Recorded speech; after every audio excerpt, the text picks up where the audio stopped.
कहानी की शुरुआत एक धुंधली रोशनी वाली वर्कशॉप में स्टील के टकराने की आवाज के साथ होती है। आरहान नाम का एक नौजवान एक भट्टी में एक तलवार पिघलाने की कोशिश कर रहा है जो गर्मी से लगातार चमक रही है। उसकी आंखों में गुस्से और जबरदस्त इरादे का एक मिलाजुला जुनून सुलग रहा है। फिर वह अपना मुंह खोलता है और तलवार को दांतों से काट लेता है, जिससे वह टुकड़ों में बिखर जाती है। यह गहरा लम्हा एक याद में बदल जाता है जब उसे अपने पिता की सुनाई एक कहानी याद आती है। बचपन में उसके पिता ने उसे उनके पुरखे की एक तस्वीर के सामने खड़ा किया था और अपने खानदान के इतिहास की अहमियत पर जोर दिया था। उन्होंने समझाया था कि भले ही अब वो एक छोटे से गांव में रहते हैं, पर 200 साल पहले उनके खानदान का रुतबा बेमिसाल था। वो बड़े फख्र से उन महान नाइट्स और नेक सुपरवाइजर्स के बारे में बताते थे जो उनके शाही खानदान से ताल्लुक रखते थे। कारावान खानदान को तलवार ने चुना था और उनकी नस्लों से एक से बढ़कर एक पावरफुल सोर्ड मास्टर्स पैदा हुए थे। इसी शानदार विरासत की वजह से पूरे किंगडम में उन्हें द इनविंसिबल प्रोटेक्टर्स कहकर पुकारा जाता था। सिर्फ उनका नाम कारावान ही सबसे गहरी इज्जत की वजह था। फिर उसके पिता ने अपने छोटे बेटे के कंधों पर एक भारी बोझ डाल दिया, यह ऐलान करते हुए कि एक दिन आरहान इस खानदान का वारिस बनेगा। उन्होंने उस लड़के के दिल में यह बात बिठा दी कि उसे कारावान खानदान के फख्र के साथ ही जीना है जो उसकी रगों में बहता है। आरहान की जिंदगी का इकलौता मिशन साफ कर दिया गया था। उसे खानदान की खोई हुई शान वापस हासिल करनी थी और उम्मीद थी कि वह अपनी इज्जत दोबारा कायम करेगा और इस जमीन के रखवाले बनकर एक बार फिर सीना तानकर खड़ा होगा। यह बात उसके पिता ने अपने मामूली से गांव को देखते हुए कही थी कि यही कारावांस का सबसे पाक फाराजा है। एक दिन अब बड़ा हो चुका आरहान चिलचिलाती धूप में खेतों में काम करते हुए चीजों को बहुत अलग नजर से देखता है। वह सोचता है कि जो हेरोइक कहानियां उसके पिता उसे इतने शौक से सुनाते थे, शायद बढ़ा चढ़ाकर कही गई झूठी कहानियों के सिवा और कुछ नहीं है। उसे यह एक आम कहानी लगती है, बदनाम हुए शाही लोग जो सिर्फ अपनी थोड़ी सी इज्जत बचाने के लिए एक मनगढ़ंत इतिहास से चिपके रहते हैं। लेकिन वह यह दलील देता है कि अगर वह कहानियां सच्ची होती तो वह ऐसे गरीब गांव में मामूली जमींदार बनकर नहीं जी रहे होते, और वह यकीनन अपने दिन किसानों के साथ खुशी खुशी खेतीबाड़ी करते हुए नहीं गुजार रहा होता। जो कैन से वस्तार है, उसकी जिंदगी की यह सीधी सादी असली हकीकत उसके खानदान की बड़ी बड़ी कहानियों से बिल्कुल मेल नहीं खाती। एक आह भरकर वह मन ही मन मानता है कि उसके पिता की कहानियों में बहुत ज्यादा झोल है, और उसे खानदान को शुरू करने वाले की वह तस्वीर याद आती है, वही शख्स जिसकी वह सब बहुत इज्जत करते थे। वह गौर करता है कि खानदान को शुरू करने वाले लियम कारावान की शक्ल उससे या उसके पिता से जरा भी नहीं मिलती। यही नहीं, खानदानी तलवार अपनी उम्र के हिसाब से नामुमकिन हद तक तेज है, और सबसे बड़ी बात, इतिहास की किसी भी किताब में उनके खानदान का जिक्र तक नहीं है। घंटों की रिसर्च के बाद भी उसे किंगडम के रिकॉर्ड्स में कहीं भी अपने पुरखों का एक भी जिक्र नहीं मिला। आरहान सिर्फ एक ही नतीजे पर पहुंचता है, ये कहानियां बस अपने वारिसों को फख्र करने की कोई वजह देने के लिए बनाई गई हैं। तभी उसका दोस्त कून उसे खेतों से आवाज देकर उसके ख्यालों से बाहर निकालता है। कून खुशी से बताता है कि गर्मागर्म रोटी के साथ नाश्ते का वक्त हो गया है, और आरहान से कहता है कि इससे पहले कि सब खत्म हो जाए जल्दी करें। वो मजाक करता है कि वो सब खुद ही खा जाएगा और अपने दोस्त को तब तक चिढ़ता रहता है जब तक आरहान चिल्लाकर उसे रुकने को नहीं कहता। दूसरे गांव वाले मुस्कुराते हैं, जो अपने नेक दिल नौजवान मालिक के साथ उनके इस बेतकल्लुफ रिश्ते को देखकर खुश होते हैं।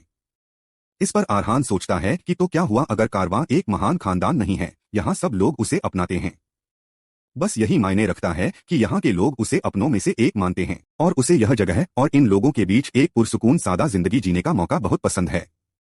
यह मामूली लेकिन खुशहाल बस्ती ही कारवां का वो रूप है जिसे वो सच में चाहता है। उसका मानना था कि ये सादा अमन हमेशा कायम रहेगा, लेकिन उसकी इस सुकून भरी दुनिया का अचानक बेरहमी से होने वाले खून खराबे से टूटना तय था। उस वक्त उसे उस खौफ का जरा भी अंदाजा नहीं था जो सामने आने वाला था। बाद में दिन भर के काम के बाद आरहान ऐलान करता है कि वो पास के कस्बे के बाजार जा रहा है। एक रहमदिल मालिक होने के नाते वो गांव वालों से पूछता है कि अगर उन्हें वहां से कुछ चाहिए हो तो वो ले आएगा। उसे यह भी याद रहता है कि कुन का फल खाने का मन कर रहा था, और वो उससे कहता है कि वो उसके लिए कुछ सेब ले आएगा, जिससे उसका दोस्त बहुत खुश हो जाता है। और उसे मैरिनो नाम की एक गांव वाली की सबसे छोटी बेटी का जन्मदिन भी याद रहता है, और वो उसके लिए एक प्यारी सी गुड़िया लाने का वादा करता है जो उस औरत को हैरान कर देती है और उसका दिल छू जाती है। आरहान शरारत से कहता है कि होने वाले मालिक के तौर पर अपने लोगों के बारे में सब कुछ जानना उसका फर्ज है। गर्मजोशी से गांव वाले हाथ हिलाकर अपने प्यारे यंग मास्टर आरहान को अलविदा कहते हैं। वो खुशी की एक जीती जागती तस्वीर है, उन लोगों की मदद करके खुश है जिनकी वो इतनी परवाह करता है। लेकिन जैसे ही सुनहरे खेतों पर सूरज ढलता है, गांव पर एक काला साया पड़ने वाला है। इसी बीच गांव वाले आरहान की तारीफ करते हैं और कहते हैं कि वो दूसरे शाही लोगों से कितना अलग और नेक है। लेकिन जैसे ही वो दिन का काम खत्म करने का फैसला करते हैं, उनकी पुरसुकून शाम का एक हिंसक अंत हो जाता है। अचानक बिना किसी आवाज या आहट के एक अनदेखे अटैकर ने बात के बीच में ही उनका सिर दो टुकड़ों में काट दिया। मैरिनो सिर्फ पूरे खौफ में देख सकती है जब कुन का बेजान जिस्म जमीन पर गिरता है। वो सदमे में कुन का नाम चीखती है, उसका चेहरा कुन के खून से सन जाता है और कत्लेआम शुरू हो जाता है। इससे पहले कि वो समझ पाती कि हो क्या रहा है, उसे भी बेरहमी से काट दिया जाता है। एक जमाने में शांत रहा गेहूं का खेत पल भर में मासूमों के खून से लथपथ हो जाता है। सफेद बालों वाला एक रहस्यमयी शख्स सामने आता है और एक दहला देने वाला ऐलान करता है, इस जमीन को मिटाना होगा। डरे हुए गांव वाले बस उस अचानक आए घुसपैठिए को देखते हैं, डर के मारे सुन्न पड़ गए। उनमें से एक हकलाते हुए पूछ पाता है, यह कौन है? वह आदमी, एक स्वॉर्ड मास्टर, बस उनके सामने खड़ा है, उनकी तबाही का अकेला पैगाम लेकर। और वो इत्मीनान से अपने मनहूस फरमान को दोहराता है। फिर एक ही आंखें चौंधिया देने वाले तेज अटैक में वो खेत में मौजूद हर एक गांव वाले को काट डालता है। अपने ही किए इस कत्लेआम के बीच उसके चेहरे पर ठंडी बेपरवाही का नकाब चढ़ा रहता है। उसे उस कत्लेआम से दूर जाते हुए वह अपना बयान पूरा करता है, मिटाना होगा। जब आरहान उस रात बाद में लौटता है तो अपने दोस्तों के लिए खरीदे तोहफे सदमे में उसके हाथों से गिर जाते हैं। ताजे सेब और वह प्यारी सी गुड़िया खून से सनी जमीन पर उसके लोगों की बेजान लाशों के पास जा गिरते हैं। कांपते हुए वह मुश्किल से सब लोग लफ्ज फुसफुसा पाता है जब वह उस खौफनाक मंजर को देखता है। वह मौत के उस खेत में अकेला खड़ा है, यह समझ नहीं पा रहा कि उन सबको क्यों मार डाला गया। अचानक खानदान का बटलर, जो खुद भी बुरी तरह जख्मी है, पीछे से आकर आरहान की आंखें ढक लेता है। वह वफादार नौकर उसे जोर से पकड़ लेता है और रोते हुए छोटे मालिक से मिन्नत करता है कि वह इस भयानक मंजर को न देखे। सुध-बुध खोए हुए आरहान उसे पुकारता है, उलझन में और बुरी तरह डरा हुआ। बटलर अभी भी रोते हुए बताता है कि यह बुरा सपना सच है और दुख से कहता है कि सारे गांव वाले मर चुके हैं। जैसे ही कत्लेआम की खौफनाक हकीकत उसके ज़हन में उतरती है, आरहान आखिरकार फूट फूट कर रो पड़ता है। बटलर भारी दिल से बताता है कि एक दुश्मन खास तौर पर उन्हीं के लिए आया था। उस अटैकर का मकसद खौफनाक हद तक साफ था, वह यह पैगाम लेकर आया था कि कारवांस को मिटाना होगा। पावर के एक खौफनाक मुजाहिरे में पूरे कत्लेआम में सिर्फ 10 मिनट लगे। और बताता है कि कैसे एक आदमी बिना किसी आहट के सामने आया, जो अपनी तलवार पूरी ठंडी बेपरवाही से चला रहा था। और उस छोटे बेरहम वक्फे में उस रहस्यमय अटैकर ने आधे गांव वालों की जानें ले ली। उसकी पावर इतनी जबरदस्त थी कि उसने पूरे गांव को ही चीर डाला और बर्बादी के सिवा कुछ नहीं छोड़ा।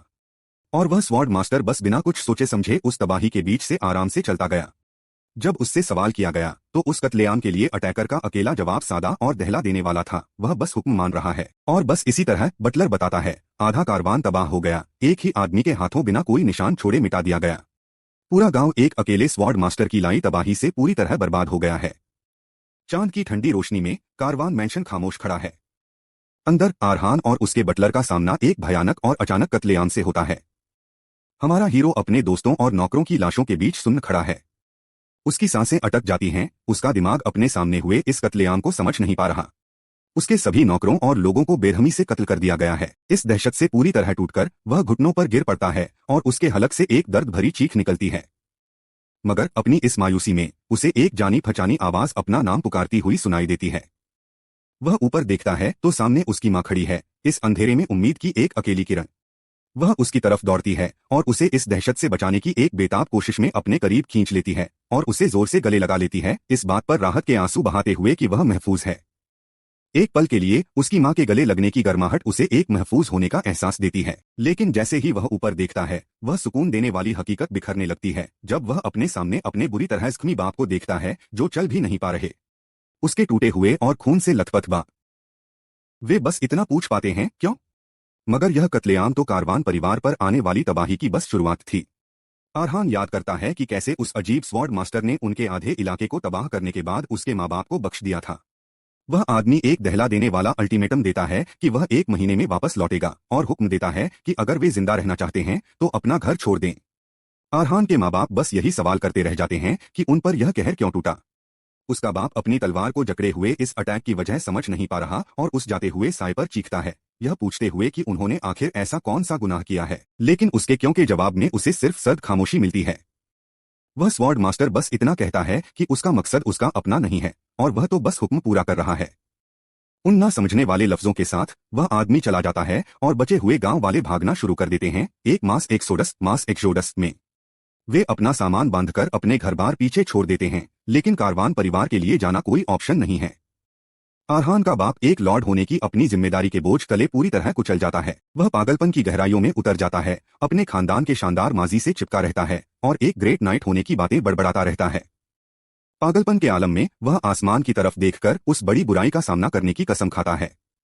उसका दिमाग अपनी ही बेबसी से चकनाचूर हो चुका है और वह अपना घर और अपनी जिम्मेदारी छोड़ने से इनकार कर देता है। इस मायूसी के बीच आरहान की माँ एक उदास मुस्कुराहट के साथ उसके पास आती है। वह अपना प्लान बताती है। उसने बटलर को एक गाड़ी तैयार करने का हुक्म दिया है ताकि आरहान यहाँ से जितना हो सके दूर भाग सके। घबराकर आरहान जिद करता है कि उसके माँ बाप को भी उसके साथ चलना होगा, लेकिन उसकी माँ समझाती है कि उसके बाप कारवान के लॉर्ड होने के नाते यहीं रुककर दुश्मन का सामना करने के लिए अपनी आन से बंधे हैं और उसकी बीवी होने के नाते उसने आखिरी सांस तक अपने शौहर के साथ रहने का फैसला किया है। आरहान अपनी माँ से ना रुकने की मिन्नतें करता है, लेकिन वह एक संजीदा गुजारिश के साथ उसकी बात काट देती है। फिर वह उसे बताती है कि उसके बाप ने जो अपने पुरखों की बहादुरी की कहानियां सुनाई थीं, वह सच नहीं थीं। वह खानदानी तारीख जिसे वह इतना अजीज समझता है, वह झूठ का एक पुलिंदा है और कुछ नहीं। इस दर्दनाक सच्चाई को सामने रखकर वह उससे एक वादा करने को कहती है और उससे मिन्नत करती है कि वह कभी तलवार ना उठाए और चाहे जो हो जाए बस जिंदा रहे। उसकी सबसे जरूरी मांग यह है कि वह बदले का कोई भी ख्याल दिल से निकाल दे, बस अपने लिए जीना। वह उसका चेहरा अपने हाथों में थामकर गिड़गिड़ाती है। लेकिन यह लम्हा बटलर के आने से टूट जाता है, जो बताता है कि गाड़ी तैयार है। आरहान की मां बटलर को हुक्म देती है कि वह उसके बेटे को ले जाए और स्वॉर्ड मास्टर के लौटने से पहले उसकी हिफाजत को यकीनी बनाए। हुक्म मानने के लिए बटलर छोटे मालिक का हाथ पकड़कर उसे ले जाता है, जबकि छोटा मालिक अपनी मां के पास जाने की जिद करता रहता है।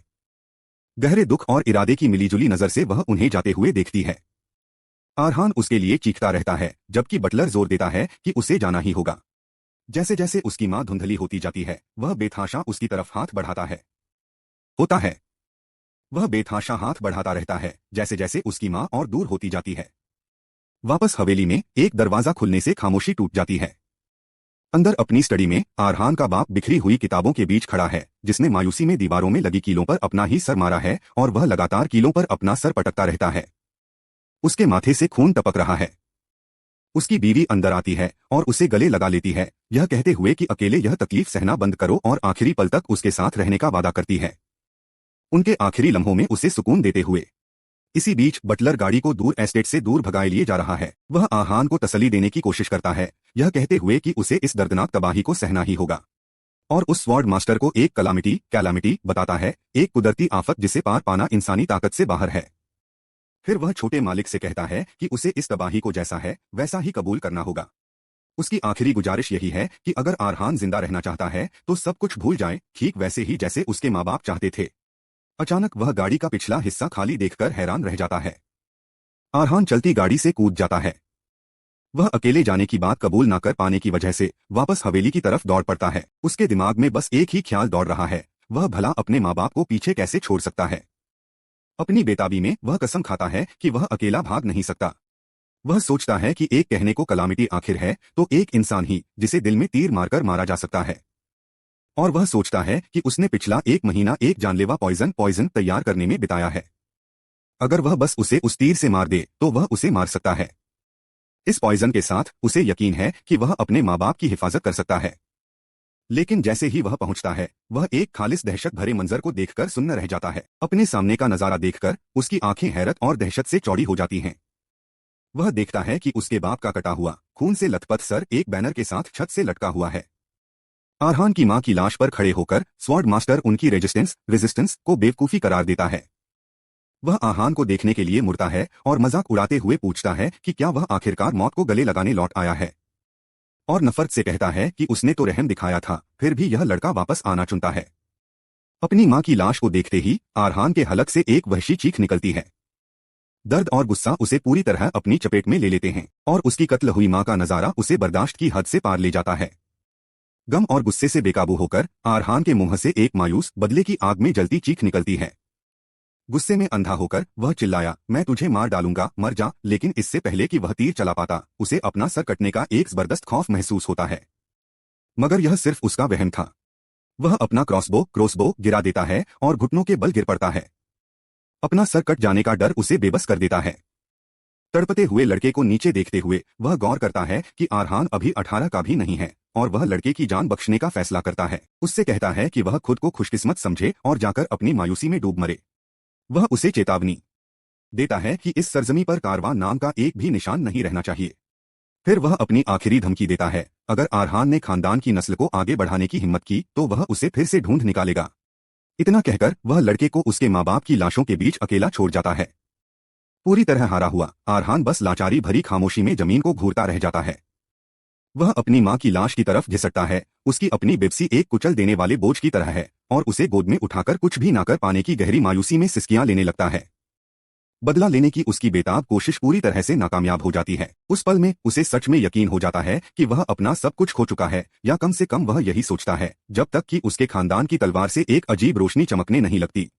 बर्बाद हवेली के अंदर एक आवाज गूंजती है जो आरहान को चौंका देती है, जब वह उसे इज्जत दिखाने का हुक्म देती है। फिर उसके पूर्वज लियाम कारवां की तस्वीर से एक आसमानी रोशनी का धमाका होता है। उस रोशनी में से लियाम कारवां की रूह उभरती है, जो हैरान लड़के से कहती है, मेरे वारिस। अपने परिवार और दोस्तों को दफनाने के बाद 1 साल बीत जाता है और यह पूरा साल आरहान अपने बदले की तैयारी में लगाता है। उसका टारगेट एक ऐसा आदमी है जिसे इस सरजमी पर सबसे ताकतवर माना जाता है, सल्तनत के अमन का एक रखवाला। इस आदमी को एक नेक पहरेदार की तरह पूजा जाता है, लेजेंडरी स्वॉर्ड मास्टर्स के बीच भी एक सुपरह्यूमन टैलेंट। आखिरकार आरहान को अपने परिवार के कातिल का नाम पता चल जाता है, Carlos the weeder of the 10 swords, वह आदमी जिसने उससे उसका सब कुछ छीन लिया। पूरे 1 साल से वह सवालों में डूबा हुआ है और यह समझने की बेतहाशा कोशिश कर रहा है कि उसके परिवार का कत्ल क्यों किया गया और इस सब के पीछे कौन था। और वह रिसर्च के समंदर में खोया रहता है, यह सोचते हुए कि आखिर कारवां नाम में ऐसा कौन सा राज छुपा हो सकता है। लेकिन इस सारी उलझन के बीच वह उस एक चीज को कसकर पकड़े हुए है जो अब बिल्कुल साफ हो चुकी है। अपने प्यारों की कब्रों को देखते हुए वह जानता है कि उसके परिवार के जिन लोगों की जानें बेवजह गईं, वह अब कभी वापस नहीं आएंगे। मगर तभी अचानक उसके पुरखे की तस्वीर से निकलती एक चमत्कारी रोशनी का सामना होता है और वह अपनी ही दिमागी हालत पर शक करने लगता है। सोचता है कि क्या इन अनसुलझे रहस्यों ने आखिरकार उसे पागल कर दिया है। अपनी आंखों के सामने तभी पोर्ट्रेट में से तलवार हकीकत बनकर हवा में तैरने लगती है, जिससे एक हैरान कर देने वाला आभामंडल निकल रहा होता है और उस पेंटिंग से एक चमकता हुआ साया उभरता है, उसके महान पुरखे लियाम कारवां की रूह। उस रोशनी में से एक दमदार आवाज गूंजती है जो आरहान को डांटते हुए उसे थोड़ी इज्जत दिखाने का हुक्म देती है। वह रूह अपना तारुफ देती है, मैं लियाम कारवां, इस घराने की बुनियाद रखने वाला। आरहान हैरानी से खामोश हो जाता है, यह महसूस करते हुए कि जिस पुरखे को वह महज एक कहानी समझता था, वह अब ठीक उसके सामने खड़ा है। इस अजीब माहौल के बीच बाहर बारिश शुरू होने की आवाज आने लगती है। वह इस सिचुएशन को समझने की बहुत कोशिश करता है। उसे याद आता है कि गहरे ज़हनी सदमे से हैल्यूसिनेशंस हो सकते हैं। अपनी मुट्ठी भींचकर वह अपने अंदर उठते हुए डर और शक से लड़ने की कोशिश करता है, लेकिन अपने शक के बावजूद वह यह मान लेता है कि वह अपने सामने मौजूद इस ताकतवर हस्ती को यूं ही नजरअंदाज नहीं कर सकता। लियाम की रूह सुकून से अपने वारिस को देखती है, उस नौजवान के डगमगाते हुए मन को महसूस करते हुए, और वह आरहान को चैलेंज करता है। पूछता है कि क्या उसे पागल हो जाने का डर है, या वह बस इस बात से हैरान है कि जिस पुरखे को वह एक ख्याल समझता था, वह अब हकीकत बन चुका है।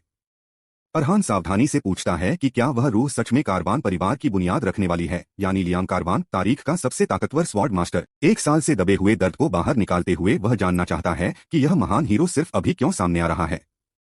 उसकी मायूसी एक बेचैन चीख में बदल जाती है। वह इस चमत्कारी मदद के वक्त पर सवाल उठाता है। उसकी आंखें गुस्से से चमकती हैं और वह अपने पुरखे पर चीखता है कि वह सब कुछ लुट जाने के बाद ही क्यों सामने आया। लेकिन लियाम पर इस गुस्से का कोई असर नहीं होता और वह सुकून से अपने हाथ बांध लेता है। और वह बताता है कि वह पिछले 1 साल से आरहान को देख रहा था ताकि उसकी हिम्मत का टेस्ट ले सके, यह समझाते हुए कि बदला एक ऐसी कीमत मांगता है जिसमें इंसान को अपना सब कुछ छोड़ना पड़ता है। लियाम उस नौजवान की बदहाल लेकिन लगातार चलती ट्रेनिंग को देखने की बात बताता है। उसने वह जुनून अपनी आंखों से देखा, यह गौर करते हुए कि उसके वारिस ने एक दिन के लिए भी अपनी तलवार नहीं छोड़ी। और सबसे जरूरी बात, वह यह कन्फर्म करता है कि आरहान के बदले की ख्वाहिश एक बार भी कमजोर नहीं पड़ी। टेस्ट पूरा होने के साथ लियाम आरहान के सवाल का जवाब देता है, अब क्यों, और कहता है कि इसका जवाब बहुत सीधा है। ऐसा इसलिए क्योंकि उस नौजवान की आंखों में नफरत आखिरकार उस गहरी हद तक पहुंच गई है जिसकी लियाम को ख्वाहिश थी। यही नहीं, वह यह भी जोड़ता है कि अब उसके अपने सब्र का बांध भी टूट चुका है और उसका कत्ल करने का इरादा अब और काबू में नहीं रखा जा सकता। उस रूह का औरा खतरनाक हो जाता है जब वह उस शख्स के लिए अपना गुस्सा जाहिर करता है जिसने उसके खानदान वालों का कत्ल किया और उसकी जमीन को बर्बाद किया। वह आरहान को इस सरजमी का एक अटूट उसूल याद दिलाता है, सिर्फ एक स्वॉर्ड मास्टर ही दूसरे स्वॉर्ड मास्टर को मार सकता है। और वह अपने वारिस की जिद्दी ट्रेनिंग को मान लेता है, यह जानते हुए कि लड़का इस उसूल को समझता है और फिर भी बदला लेने की कसम खा रहा है। लेकिन वह एक कड़वी सच्चाई बताता है, अकेले ट्रेनिंग करके वह पूरी जिंदगी भी कोशिश कर ले, तब भी अपने टारगेट तक कभी नहीं पहुंच पाएगा। लियाम समझाता है कि एक स्वॉर्ड मास्टर एक ट्रांसेंडेंट बीइंग होता है जिसका स्किल इंसानियत या नाम के जीनियसेस की हदों से बहुत परे होता है। और कार्लोस उनका दुश्मन दूसरे स्वॉर्ड मास्टर्स से भी ऊपर जबरदस्त पावर वाला एक ट्रांसेंडेंट बीइंग है। लियाम मानता है कि उसके अपने जमाने में भी जो जंग का दौर था, कार्लोस जितने स्किल लड़ाके बस गिने चुने ही थे। यह दिल तोड़ने वाली हकीकत तब और साफ हो जाती है जब उसका पुरखा बताता है कि आज की पीढ़ी में कोई भी कार्लोस को नहीं मार सकता, जो वक्त के साथ और भी मजबूत होता जाएगा। पावर के इस कभी न भरे जा सकने वाले फर्क को जानकर अरहान की बोलती बंद हो जाती है, जो अब स्तब्ध हो गया है। और वह मायूसी में पूछता है कि क्या उसे बस खड़े होकर उस आदमी को एक हीरो बनते देखना होगा जिसने उससे उसका सब कुछ छीन लिया। उसकी अपनी लाचारी का कुचल देने वाला बोझ उसे एक बार फिर घेर लेता है। लेकिन लियम आगे का एक रास्ता दिखाता है और ऐलान करता है कि अब चीजें अलग होंगी, क्योंकि वो अरहान को एक ज्यादा मजबूत तलवार बनने में मदद करने वाला है। और वो वादा करता है कि वो उसे गाइड करेगा ताकि कारवान परिवार के एक फर्द के तौर पर वो उस कातिल को सजा दे सके। फिर वो ऐलान करता है कि ये हासिल करने के लिए कारवान के पास सिर्फ एक ही रास्ता है। एक डरावनी मुस्कान के साथ वो एक अजीब हुक्म देता है, मेरी तलवार खाओ, फौलादी खून के वाइस। अरहान अपने पुरखे के इस अजीब और नामुमकिन हुक्म से पूरी तरह हैरान रह जाता है। अब सीन आज के वक्त में आता है, जहां हवेली के अंदर हथियारों से भरी एक छुपी हुई फोर्ज नजर आती है। जैसे किसी जादू से फोर्ज की आग अचानक धधक उठती है। लियाम की तलवार को आग की लपटों में डाल दिया जाता है और वो तब तक गर्म होती है जब तक लाल सुर्ख नहीं हो जाती। फिर लियम अपने परिवार का सबसे बड़ा राज खोलना शुरू करता है, ये बताते हुए कि कारवान खानदान इंसान और ड्वार्फ खून का एक मेल है। अपनी इस छुपी हुई विरासत के बारे में जानकर अरहान सन्न रह जाता है। अपने जैसे ही फौज में तलवार और ज्यादा चमकने लगती है, लियम अपनी कहानी जारी रखता है। वो बताता है कि ड्वार्फन खानदान की ये पूरी शुरुआत उसी से हुई थी, क्योंकि वो खुद एक हाफ ड्वार्फ था। वो समझाता है कि भले ही उनमें जिस्मानी निशानियां नहीं दिखती, लेकिन उनका ड्वार्फन खून उन्हें एक खास एबिलिटी देता है। कारवान परिवार की यूनिक पावर तलवारों को कंज्यूम करने की एबिलिटी है, जिससे वो उन्हें चलाने वालों की यादें और स्किल्स एब्जॉर्ब कर लेते हैं। ये अजीब विरासत ही वो राज है जिसके दम पर उनके परिवार ने पीढ़ियों से स्वॉर्ड मास्टर्स पैदा किए हैं। असल में तलवारें खाने की ये एबिलिटी ही उनके परिवार की लेजेंडरी पावर का असली सोर्स है। अरहान को तलवारें खाकर पावर हासिल करने का ये ख्याल बेहद अजीब लगता है और उसे ये सब समझने में मुश्किल होती है। भले ही ये कहानियां बेतुकी लगती हैं और उसकी उलझन को और बढ़ा देती हैं, फिर भी वो तलवार को पकड़े रखता है। ये महसूस करते हुए कि उसके पास कोई और रास्ता नहीं है, वो फैसला करता है कि उसके पास हिचकिचाने का वक्त नहीं है। एक नए इरादे के साथ वो अपने पुरखे की आंखों में देखता है और पूछता है कि इस तलवार को कंज्यूम कैसे करना है। लियम का तरीका खौफनाक हद तक सीधा है, ब्लेड को तब तक गर्म करो जब तक वो नरम न पड़ जाए और फिर उसे निगल जाओ। एक ऐसा हुक्म जिसे अरहान एक गहरे पक्के इरादे के साथ सुनता है। लाल गर्म ब्लेड उसके चेहरे से कुछ इंच की दूरी पर है और उसकी आंखों में डर और हिम्मत का एक मिलाजुला भाव झलकता है। वो सोचता है कि क्या ये सब बस एक बुरा सपना है या कोई चाल, लेकिन वो जानता है कि उसे ये चांस लेना ही होगा। बदले की उम्मीद की एक धुंधली सी किरण उसे हिम्मत देती है और उसकी बेबसी उसके डर पर हावी हो जाती है। एक जोरदार दहाड़ के साथ वो ऐलान करता है, मैं ये करूंगा, और पिघली हुई तलवार को अपने होठों तक ले आता है। वो उस दहकते गर्म स्टील पर अपने दांत गड़ा देता है और एक ही झटके में उसकी नोक को तोड़ देता है। अरहान का दम घुटता है और वो जलता हुआ मेटल उसके गले को चीरता हुआ नीचे उतरता है। दर्द से उसका जिस्म तड़पता है। एक आग जैसे औरा में घिरा हुआ, वो एक दिल दहला देने वाली चीख मारता है क्योंकि तलवार की पावर उस पर हावी हो जाती है। वो रॉ एनर्जी एक जोरदार अंधी कर देने वाली रोशनी बनकर उसके जिस्म से फूट पड़ती है। लियम की तलवार का बचा हुआ टुकड़ा खनककर जमीन पर गिर जाता है। वो जमीन पर गिर पड़ता है, अपना गला पकड़ते हुए, क्योंकि तलवार के सख्त टुकड़े जलन वाले दर्द के साथ जबरदस्ती नीचे उतर रहे होते हैं। फिर वो जमीन पर तड़पने लगता है, पूरे जिस्म में उठने वाले बर्दाश्त से बाहर दर्द से बेहाल होकर। अपना गला पकड़कर अरहान उस जलन वाले दर्द के बीच सांस लेने के लिए तड़पता है। अरहान की उस मुश्किल रात के बाद कारवान एस्टेट पर सूरज बड़े सुकून से निकलता है, जो अंदर के अंधेरे के बिल्कुल उलट है। अचानक अरहान एक चीख के साथ हड़बड़ाकर उठता है।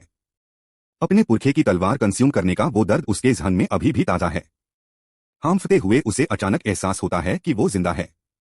वो अपने जिस्म को देखता है और हैरान रह जाता है कि उस दर्दनाक प्रोसेस की यादें इतनी साफ होने के बावजूद उसके जिस्म पर एक भी जख्म नहीं है। ये पूरा एक्सपीरियंस इतना अजीब था कि एक पल के लिए वो मान लेता है कि ये सब बस एक बुरा सपना था। मगर जमीन पर पड़ा तलवार का दस्ता इस बात का पक्का सबूत देता है कि जो कुछ भी हुआ वो सब सच था। तभी लियम कारवान की रूह उसके सामने आ जाती है और अपने वारिस की जबरदस्त मेंटल स्ट्रेंथ की तारीफ करती है। लेकिन लियम की ये तारीफ ज्यादा देर नहीं टिकती, क्योंकि वो फौरन ही अरहान के बेहद कमजोर जिस्म की बुराई करने लगता है और वो बताता है कि उसके सीधे खानदान वालों में से भी कई लोग कंसम्पशन की उस जला देने वाले दर्द को बर्दाश्त नहीं कर पाए और उन्होंने हार मान ली थी। अब जब अरहान ये टेस्ट पास कर चुका है तो लियम कन्फर्म करता है कि कारवान फैमिली के बारे में उसके पिता की बताई सारी कहानियां सच हैं। अरहान बस उसे घूरता रहता है। अब उसे यकीन हो गया है कि उसके पुरखे की ये रूह कोई वहम नहीं बल्कि हकीकत है। हालात की हकीकत को कबूल करते हुए वो फॉर्मली अपने पुरखे से अपना तारुफ कराता है। पूरी इज्जत के साथ वो घुटनों पर बैठकर उन्हें कारवान खानदान को शुरू करने वाले के तौर पर सलाम करता है। लियम जोर से हंसता है और अपने छोटे वारिस से इन फॉर्मेलिटीज को छोड़ने और उसे बस मास्टर बुलाने के लिए कहता है। अरहान अपने नए टीचर को कबूल करते हुए फौरन मान जाता है। फिर वो बड़ी बेसब्री से पूछता है कि क्या इसका मतलब ये है कि उसने अपने मास्टर की जबरदस्त पावर को सक्सेसफुली हासिल कर लिया है, और उसे लियम का वो वादा याद आता है कि वो तलवारें कंज्यूम करके पावर हासिल कर सकता है। लेकिन वो हैरान है और मानता है कि उस भयानक प्रोसेस के बावजूद उसे ऐसा नहीं लग रहा कि उसमें कुछ खास बदलाव आया है। इस पर लियम अजीब तरह से अपना गला साफ करता है और बताता है कि एक प्रॉब्लम है और वो प्रॉब्लम उसमें नहीं बल्कि अरहान में है। कंफ्यूज्ड होकर अरहान अपने मास्टर से पूछता है कि उनके कहने का आखिर क्या मतलब है। लियम समझाता है कि उसका ओरिजिनल प्लान तो ये था कि अरहान उसकी तलवार कंज्यूम करके फौरन एक स्वॉर्ड मास्टर के लेवल तक पहुंच जाए, लेकिन बदकिस्मती से पीढ़ियों से कारवान ब्लड लाइन के पतले होने की वजह से तलवारों की पावर को डाइजेस्ट करने की उसकी पैदाइशी एबिलिटी काफी कमजोर हो चुकी है। भाई, उसका मास्टर उसे बुरी खबर सुनाता है। अपनी मौजूदा हालत में उसके लिए लियम जितनी पावरफुल तलवार के एसेंस को पूरी तरह डाइजेस्ट करना इम्पॉसिबल है। जैसे अपनी बात साबित करने के लिए अरहान के सीने में घूमती हुई नीली एनर्जी का एक कोर दिखने लगता है। ये तलवार की वही अनडाइजेस्टेड पावर है। अरहान इस नई और अनएक्सपेक्टेड लिमिटेशन को समझता है। फिर भी मायूस होने के बजाय वो सुकून से इस हालात को मान लेता है और कहता है कि अगर उसके मास्टर ऐसा कह रहे हैं तो यह सच ही होगा। लियम अपने वारिस का यह हैरान कर देने वाला पुरसुकून रिएक्शन देखकर चौंक जाता है। तब अरहान बताता है कि वह अपने जिस्म की कमजोरी के बारे में पहले से ही अच्छी तरह जानता था। इसलिए भले ही यह रिजल्ट मायूस करने वाला है, पर यह पूरी तरह से अनएक्सपेक्टेड नहीं है।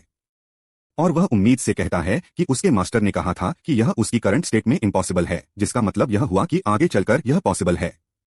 पक्के इरादे के साथ अरहान इस नतीजे पर पहुंचता है कि उसे बस एक ऐसी तलवार से शुरू करना है जिसे वह हैंडल कर सके और फिर धीरे धीरे आगे बढ़ना है। अपने वारिस की इस समझदारी से बेहद इंप्रेस होकर लियम के चेहरे पर धीरे धीरे एक मुस्कान फैल जाती है। वह उसकी तारीफ करते हुए कहता है कि इस नौजवान में पहले से ही एक असली स्वॉर्ड मास्टर वाली तेज इंट्यूशन मौजूद है। शुरुआत करने के लिए लियम उसे सलाह देता है कि तलवार जितनी ज्यादा घिसी पिटी और इस्तेमाल की हुई होगी, उसे कंज्यूम करना उसके लिए उतना ही बेहतर रहेगा।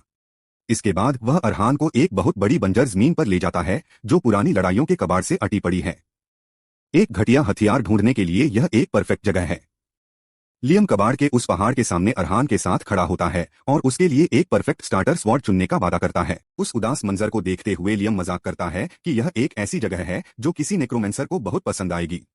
इस पर अरहान बताता है कि यह एक डंपिंग ग्राउंड है जहां बेकार स्क्रैप मेटल से लेकर इस्तेमाल ना हो सकने वाले हथियारों तक सब कुछ फेंका जाता है, और अपने मास्टर से कहता है कि उनकी शर्तों पर खरी उतरने वाली तलवार ढूंढने के लिए इससे बेहतर जगह नहीं हो सकती, जिस पर लियम भी मान जाता है कि यह एक अच्छी शुरुआत है। यह मंजर लियम को उसकी पुरानी यादें ताज़ा करा देता है। उसे याद आता है कि उसने भी अपनी शुरुआत खूनी जंग के मैदानों पर तलवारें निगल कर ही की थी। वह उन दिनों को याद करता है जब वह मारे गए लोगों के हथियार निगला करता था, मरे हुए सिपाहियों की तलवारें, खून से सनी कुल्हाड़ियां और टूटे हुए भाले। अरहान गौर से सुनता है, यह समझते हुए कि उसके पुरखे ने कितना भयानक रास्ता तय किया था। लियम बताता है कि उसने यह सब सिर्फ एक सीधी सी वजह से किया, और ताकतवर बनने और जिंदा रहने के लिए। यह बहुत बड़ा कबाड़खाना उन मुश्किल शुरुआती दिनों की एक जबरदस्त याद दिलाता है जिनसे उसकी पावर बढ़ी थी। फिर वह एक ऐसे माजी के बारे में बताता है जो अनगिनत लड़ाइयों से भरा था, जहां लोग अपनी जिंदगी की चिंगारी को बचाने के लिए जान लगाकर लड़ते थे। उसका पुरखा जंग के मैदान की सच्चाई बताता है, अनगिनत लड़ाइयों के बीच ज्यादातर जिंदगियां बिना कोई निशान छोड़े बस बुझ जाती हैं। मगर वह आगे कहता है, कुछ गिने चुने लोग ही अपने पीछे रोशनी का एक अकेला शानदार निशान छोड़ पाते हैं। मानो उसकी बातें सुनकर ही मलबे के ढेर के अंदर से एक हल्की सी रोशनी चमकने लगती है। उस रोशनी के सोर्स को देखते ही लियम की आंखें फोकस से सिकुड़ जाती हैं और वह ऐलान करता है, मिल गया। वह मलबे में एक खास जगह की तरफ इशारा करके अपने नौजवान वारिस को टारगेट दिखाता है। वह चीज एक सीधी सादी ट्रेनिंग स्वॉर्ड है जिसके बारे में लियम ऐलान करता है कि यही वह तलवार है जिसे अरहान को अपनी दूसरी तलवार के रूप में निगलना होगा। एक महीना बीत जाता है और चोरों का एक गिरोह कारवान मैंशन पहुंचता है। वह देखते हैं कि पूरा गांव वीरान पड़ा है, ठीक जैसा उन्होंने सुना था। जब वो सावधानी से इस ठाठ में दाखिल होते हैं तो उनमें से एक घबराकर सोचता है कि कहीं कोई वॉर्मलॉक इसे अपने काले जादू के एक्सपेरिमेंट्स के लिए तो इस्तेमाल नहीं करता था। लेकिन उनके गिरोह का लीडर इस ख्याल को यह कहकर खारिज कर देता है कि अगर यहाँ कोई वॉर्मलॉक रहता तो अंदर कदम रखते ही वो मारे जा चुके होते।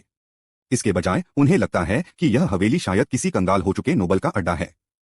इसके वीरान होने के बावजूद उन डाकुओं को अब भी अमीरी की महक आ रही है। दो बदमाश अपनी अच्छी किस्मत का जश्न मनाते हैं, यह सोचकर कि आसपास किसी के ना होने से यह काम बहुत आसान होगा। अचानक उनमें से एक आदमी वहीं जम जाता है। उसे एहसास होता है कि कुछ तो अपनी जगह पर नहीं है। उसे एक वार्डरोब नजर आती है और वो गंदी सोच के साथ अंदाजा लगाता है कि यहाँ जरूर किसी नोबल की बेटी रहती होगी। फिर वो एक ताजा धुली हुई ड्रेस बाहर निकालता है, जिससे बाकियों को कन्फर्म हो जाता है कि इस घर में वाकई कोई रहता है। इसके बाद वो एक डरावनी मुस्कान के लिए उसकी महक को सूंघता है। उनमें से एक एक्साइटेड होने लगता है और कहता है कि अगर वो अपने पत्ते सही से खेलें तो उन्हें थोड़ा मजा भी मिल सकता है। जैसे ही वो गुंडे और ज्यादा हंगामा करने लगते हैं और घर की मालकिन का पोर्ट्रेट देखने की जिद करते हैं, तभी उनका यह शोर अचानक रुक जाता है।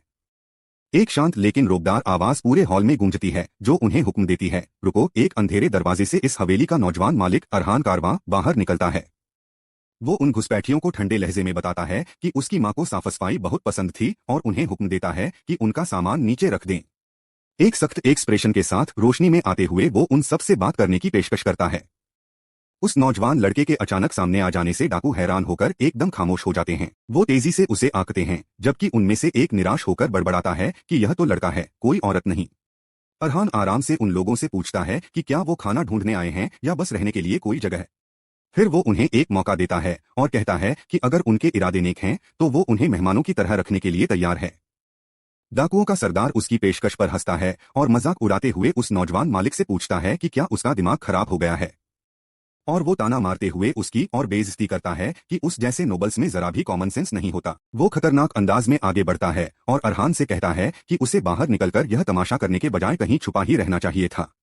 अरहान अपनी जगह पर एकदम शांत खड़ा रहता है और अपनी आंखें बंद कर लेता है, जैसे वो उस आदमी की धमकियों से बोर हो गया हो। इस साफ बेइज्जती से भड़ककर डाकुओं का सरदार चिल्लाता है, क्या तुझे मरने की इतनी जल्दी है, और अरहान के सिर पर अपनी कुल्हाड़ी तान देता है। लेकिन तभी अरहान की आंखें झटके से खुल जाती हैं, जो अब एक हल्की अजीब सी रोशनी से चमक रही हैं। उसकी आंखों की पुतलियां धधकती हुई लाल लकीरों में बदल जाती हैं, जो इस बात का साइन है कि उसकी नई मिली पावर अब अनलीश हो चुकी है। इससे पहले कि सरदार की कुल्हाड़ी उस तक पहुंच पाती, अरहान अपनी सुई जैसी पतली तलवार से एक झटके में उसका पेट आर पार कर देता है। जैसे ही सरदार के मुंह से खून निकलता है, उसे अपनी जानलेवा गलती का एहसास हो जाता है और ठीक उसी वक्त अरहान ठंडेपन से कहता है, तो ये घुसपैठिए थे, और अपनी बात पूरी करता है, मेहमान नहीं। सीन वापस माजी में जाता है। धधकती हुई भट्टी के सामने अरहान अपने पुरखे लियाम से अपने अगले लेसन के लिए तैयार खड़ा है। दोनों उसकी ट्रेनिंग के अगले पड़ाव के लिए तैयारी करते हैं। लियाम उसके सामने उसका अगला खाना पेश करता है, एक अजीब सुई जैसी पतली तलवार, रैपियर।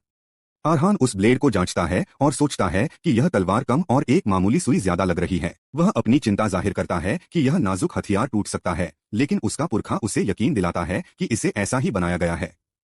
वह रूह समझाती है कि यह तलवार कभी भी रिवायती स्लैशिंग या क्रशिंग के लिए नहीं बनी थी, बल्कि यह एक स्पेशलाइज्ड वेपन है जिसे सिर्फ एक जानलेवा मकसद के लिए बनाया गया है।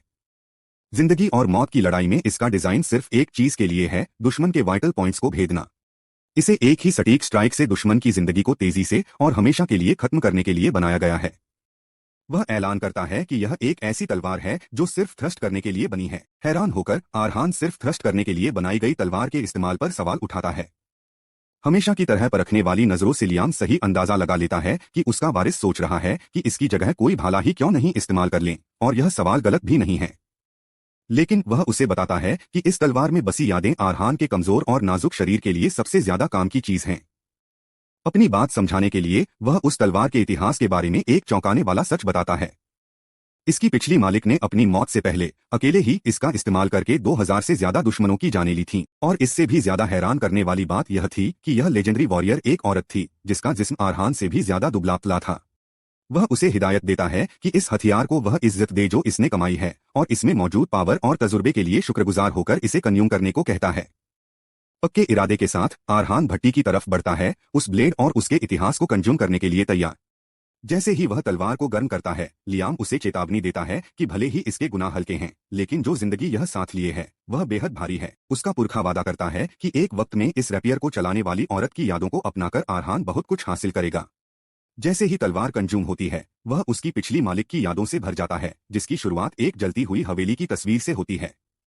यह एक बहुत बड़ी आग की याद है जिसने सब कुछ जलाकर राख कर दिया था, और उसे मैरी नाम की एक छोटी बच्ची दिखती है जो मुश्किल से 10 साल की होगी, जिसकी आंख पट्टियों और जख्मों में लिपटे हुए खुद दी है। उस आग में उसके माँ बाप जलकर ऐसी राख हो गए थे जिन्हें पहचानना भी नामुमकिन था। जब उसे पता चलता है कि उस हादसे में सिर्फ वही जिंदा बची है तो बच्ची गम से टूट जाती है। अपने बिस्तर पर लेटे लेटे वह अपनी सबसे गहरी ख्वाहिश फुसफुसाती है, काश मैं भी अपने घर वालों के साथ मर जाती। अनाथ और अकेली उसे एक पुराने यतीमखाने में भेज दिया जाता है जहां आग की देवी की पूजा होती थी। किस्मत का एक जालिम मजाक था कि जिस जगह को उसका सहारा बनना था वहां उसी चीज को पूजा जाता था जिसने उसकी जिंदगी तबाह कर दी थी। आग में अपना सब कुछ गंवाने के बाद वह खुद को एक ऐसी जगह कैद पाती है जहां उसी की इबादत होती थी। यह उसके जख्मों की एक लगातार दर्दनाक याद थी। तब उसे एहसास हुआ कि वह उन लपटों से कभी बच ही नहीं पाई थी और उसकी तकलीफें अभी खत्म नहीं हुई थीं। आग को पूजने वाले उस यतीमखाने में आने वाले दिन अजीब तरह से शांत थे। दूसरे बच्चे उसकी पीठ पीछे कानाफूसी करते, उसके स्मी चेहरे के बारे में बातें बनाते और कहते कि उस पर देवी की बद्दुआ है। वह उसके जलने के निशानों को एक हादसे की तरह नहीं बल्कि एक घिनौनी आसमानी बद्दुआ की निशानी के तौर पर देखते थे। उसे सबसे अलग कर दिया गया और सताया गया। आसपास के लोग उसे क्रीपी, अ मॉन्स्टर, डिस्गस्टिंग और हॉरिबल कहकर बुलाते थे। लगातार मिलती नफरत और अपने गम से टूटकर उसके जीने की चाहत खत्म हो गई और एक बार फिर उसने मौत की दुआ मांगी। हर दिन वह अपनी मौत के लिए दुआ करती, अपने माजी की उन अनबुझी लपटों और उसे घेरे हुए नफरत की असली आग से बचने के लिए बेताब थी। उसकी मायूसी बिना बदले जारी रही जब तक कि एक दिन उसकी तकदीर हमेशा के लिए बदल नहीं गई। एक रात उसने एक बूढ़े आदमी को चांदनी में अपनी तलवार की मशक करते हुए देखा। भले ही उसकी तलवारबाजी अनाड़ी थी पर उसमें एक ऐसी अनगढ़ खूबसूरती थी जिसने एक पल के लिए उसे वो जहन्नुम भुला दिया जिसमें वह जी रही थी। वह आदमी हेकल था, एक पूर्व घुमक्कड़ नाइट जो लंबे समय से यतीमखाने में काम कर रहा था। आमतौर पर इतने सख्त चेहरे वाले बूढ़े आदमी से वह एक लफ्ज भी कहने की हिम्मत नहीं करती, लेकिन किसी चीज ने उसे जंगल में अकेले खड़े उस आदमी के पास जाने के लिए मजबूर कर दिया। नई हिम्मत के साथ वह उस बूढ़े तलवारबाज से पूछती है, जाकर वह उसकी तरह कैसे बन सकती है? यह ऐलान करते हुए, मैं सीखना चाहती हूँ। मैरी फिर से जीना चाहने की तरफ अपना पहला बागी कदम उठाती है। हेकल उस छोटी जख्मी लड़की को एक सख्त बेरुखी भरी नजर से देखता है। वह उससे कहता है कि तलवारबाजी सीखना जिंदगी में ज्यादा काम नहीं आएगा, खासकर एक लड़की के लिए। बूढ़ा नाइट उसे चेतावनी देता है कि उस जैसी तलवार आखिर में उसे ही चोट पहुंचाएगी। जब वह उसे दूर भेजने की कोशिश करता है तो मैरी रोते हुए अपनी बात रखती है। वह कसम खाती है कि अगर वह लड़ना सीख गई तो इस दुनिया की कोई भी आग उसे फिर कभी डरा नहीं पाएगी। उसका यह मायूस इरादा उस बूढ़े तलवारबाज को सोचने पर मजबूर कर देता है। बाद में एक स्टोरेज रूम में हेकल अपना फैसला करता है। वह उसके सामने भारी ट्रेनिंग स्वॉर्ड से भरा एक बैरल रखता है और एक चैलेंज देता है कि अगर वह एक भी उठा पाई तो वह उसे सिखाएगा। मैरी खामोशी से उन भारी ब्लेड्स को देखती है। उसके चेहरे के भाव पढ़े नहीं जा सकते। मैरी पूछती है, क्या उसे इसे घुमाना ही पड़ेगा हेकल? अगर वह नहीं तो फिर क्या? उन चौड़ी तलवारों को नजरअंदाज करते हुए उसका हाथ एक अलग तरह के हथियार की तरफ बढ़ता है और वह पतली सुई जैसी ब्लेड चुनती है, यह ऐलान करते हुए कि जब तक वह पलटकर वार कर सकती है और कुछ मायने नहीं रखता। अपने इरादे का एक हैरतंगेज मुजाहिरा करते हुए वह ब्लेड को सीधे अपने होने वाले मास्टर के गले पर तान देती है। जबरदस्त पक्के इरादे के साथ वह ऐलान करती है कि उसे जो कुछ भी बनना पड़ेगा वह बनेगी। मैरी के माजी की याद यहीं खत्म होती है, उसकी बगावत की पहली कहानी। और जैसे ही आरहान का होश वापस प्रेजेंट में आता है वह डाकुओं को इंट्रोडर समझकर अपना खुद का पहला थ्रस्ट करता है। डाकुओं का लीडर दर्द से छटपटाता है क्योंकि सुई जैसी तलवार अपने निशाने पर जा लगी है। मैरी की यादों से मिले एक ही परफेक्ट स्ट्राइक से आरहान उस भारी भरकम आदमी को ढेर कर देता है। वह अपने पहले शिकार की लाश पर खड़ा है जबकि बाकी बचे डाकू उसे देख रहे हैं। घुसपैठिए सदमे से सन्न हैं, यह समझ नहीं पा रहे कि अभी अभी क्या हुआ। उनकी आसान सी लूट एक बुरे सपने में बदल गई है और वह हैरत से उस कमजोर दिखने वाले लड़के को घूर रहे हैं जिसने अभी अभी उनके लीडर को मार डाला। उनका डर देखकर वह फैसला करता है कि अब और बातचीत की जरूरत नहीं है और बाकियों को खत्म करने की तैयारी करता है। सायों में से देखता हुआ लियम का स्पिरिट इस मंजर को एक राजदार नजर से देखता है। वह सोचता है कि पिछले एक महीने में उसने अपने वारिस को सिर्फ एक ही चीज सिखाई। वह एक चीज एक सख्त फिजिकल ट्रेनिंग का तरीका था जिससे आरहान का स्टेमिना बढ़ सके ताकि वह बिना थके घंटों तक दौड़ सके। और वह फख्र से बताता है कि उसने लड़के को असली तलवारबाजी के बारे में बिल्कुल कुछ नहीं सिखाया। यह सच कि आरहान इतना परफेक्ट थ्रस्ट कर पाया इस बात का सबूत है कि वह तलवार की यादों और स्किल्स को ठीक से पचा रहा है। फख्र के साथ वह अपने वारिस से कहता है कि वह उसे दिखाए कि वह असल में क्या करने के काबिल है। सुई जैसी तलवार को नए इरादे से पकड़कर आरहान अपने पुरखे और बाकी बचे डाकुओं को एक कारवां के तौर पर अपना पहला असली कदम दिखाने के लिए तैयार होता है। वह उस जानलेवा ब्लो के बारे में सोचता है जो उसने अभी अभी उस घुसपैठिए पर किया है, एकदम प्रिसाइज स्ट्राइक। वह बदमाश नीचे गिर जाता है, उसके फेफड़े बुरी तरह फट चुके हैं। पसलियों के बीच एक हैरतंगेज प्रिसिशन का कमाल। हमारा हीरो यह मानता है कि एक अनस्किल्ड लावारिस होने के नाते वह कभी भी खुद से इतना एक्सपर्ट वार नहीं कर सकता था और उसे एहसास होता है कि उसकी कामयाबी की इकलौती वजह वो पावर है जो उसे नीडल से मिली है, वह तलवार जिसे उसने 1 महीने पहले कंज्यूम किया था। नीडल की असली मालिक मैरी की यादें उसके दिमाग में उमड़ पड़ती हैं और उसे अपने इस नए स्किल का जरिया पता चलता है। उसे याद आता है कि हेकल ने मैरी को सीधा खड़ा होना और तलवार पकड़ना सिखाया था और यहाँ तक कि सरवाइव करना भी। भले ही उसके तरीके किसी फॉर्मल एस्टैब्लिश्ड थ्योरी पर आधारित नहीं थे, पर वह प्रैक्टिकल और असरदार थे। उसकी स्वॉर्ड्समैनशिप एक आजाद रोविंग नाइट की जिंदगी से पैदा हुआ एक फ्री स्पिरिटेड अंदाज था। मैरी के लिए, जो हमेशा आग से डरती थी, हेकल के ब्लेड का डांस एक खूबसूरत और दिल खींच लेने वाला नजारा था। उसने बर्फ में बिना रुके ट्रेन किया और हेकल के फाइटिंग स्टाइल की उस खामोश मजबूती में महारत हासिल की। बड़े फख्र से वह इस यूनिक स्टाइल को हेकल्स ब्लेड कहने लगी, अपने प्यारे मेंटोर को एक ट्रिब्यूट। और वह हेकल की सिखाई हुई स्वॉर्ड्समैनशिप से पूरे दिल से प्यार करती थी और सालों में उनका रिश्ता और भी गहरा होता गया। कुछ साल बाद एक कमजोर हेकल अपनी मौत के बिस्तर पर लेटा है और मैरी से कह रहा है कि एक दिन उसे यहाँ से जाना होगा। वह उसका हाथ पकड़कर उससे कहता है कि जब सही वक्त आए तो वह बाहर जाकर इस बड़ी दुनिया को देखे, और यही उसका आखिरी सबक था, उसकी आखिरी सीख। देख, मैरी रोने लगती है जब हेकल कहता है कि वो खुश है कि उसके सफर के अंत में वो उसके साथ है। जैसे ही वो गुजर जाता है, मैरी उसका हाथ थामे रहती है, उस आदमी के लिए गम से डूबी हुई जिसने उसे बचाया था। वो उसके बिस्तर के पास बैठकर अपने मास्टर को एक आखिरी शुक्रगुजार फेयरवेल देती है। हेकल की सीख मानकर मैरी ने अनाथ आश्रम छोड़ दिया और दुनिया में निकल पड़ी। उसकी ब्लेड ही उसकी इकलौती कंपेनियन थी। ज्यादा वक्त नहीं लगा और उसने एक स्किल्ड और जानी मानी मर्सिनरी के तौर पर अपना नाम बना लिया। चाहे वजह उसकी अजीब नीडल थिन तलवार हो या उसके प्रोफेशन में एक जवान लड़की का होना, वो जल्द ही सबकी अटेंशन में आ गई। बैटलफील्ड में उसे एक अनोखे और खौफनाक मोनिकर से जाना जाने लगा। उसके दुश्मन उसे द सोइंग जिप्सी के नाम से जानने लगे, जो उसके जानलेवा प्रिसाइड स्ट्राइक्स का सबूत था। मौजूदा वक्त में वापस अरहान समझ जाता है कि स्किल और मेमोरी का ये सैलाब ही वो डाइजेशन है जिसका जिक्र उसके पुरखे ने किया था। मैरी की यादें उसके ज़हन में बहती हैं, उससे बात करती हैं और उसकी हरकतों को राह दिखाती हैं। मरता हुआ बदमाश लीडर रहम की भीख मांगता है, अरहान से अपनी जिंदगी बख्शने की गुजारिश करता है। लेकिन अरहान उस आदमी की मिन्नतों को नजरअंदाज करते हुए अपना वेपन पकड़ता है। बिना एक लफ्ज कहे वो अपनी ब्लेड उस आदमी के फोरहेड में घुसा देता है, जरा भी नहीं झिझकता। ठंडे डिटर्मिनेशन के साथ वो ब्लेड बाहर खींचता है, एक क्लीन किल पक्का करते हुए। लाश के ऊपर घुटनों के बल बैठकर वो शांति से सोचता है कि ये उसका पहला किल है। पहली बार किसी की जान लेने के बावजूद उसे एक ठंडा और जज्बातों की पूरी पूरी कमी महसूस होती है। वो बिल्कुल डिटैच्ड है। उसे अपने सामने बस सिचुएशन की हकीकत नजर आ रही है। हालांकि वो अंदाजा लगाता है कि वो सिर्फ इसलिए जीता क्योंकि उसके दुश्मन ने उसे अंडर एस्टिमेट किया।